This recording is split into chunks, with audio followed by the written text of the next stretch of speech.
Amanhã, ainda trempang corte de primeira instância, ela tomou uma decisão de caso sumário com um grupo de mais ou menos 100 habitantes de Malmoc e vecindário em Tamá contra desenvolvedor ng dia projeto hoteleiro Ocean Sea Boutique Hotel situado arriba Malmoc.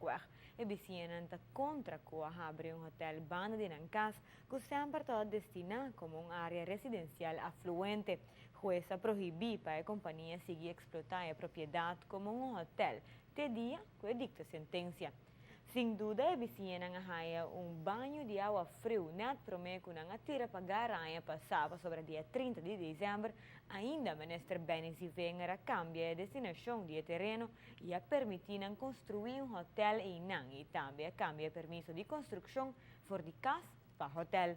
Questa é o braço dia 5 de januário último, o desenvolvedor não vai notário e a passe terreno com o permisso não necessário. Para o ministro Alex Schwengel, sim, não otorgar hotel vergunning na grupo aqui. Por espera, basta protesta de caso para sobre as sabiendas que tem uma decisão de corte amanhã, o governo a otorgar permisso na grupo que ganha governo na princípio para por logra na meta para por trabalhar hotel de vecindário residencial aqui. Abogado Mr. Delo Gomes está representando a vizinha na Cua unida em associação chamada Preservar Malmoc, mientras que a companhia Zisu Properties enveita conta com a defesa de abogado Mr. Lucy Peterson, Mr. Jocelyn Cruz e Mr. Gil de Cuba.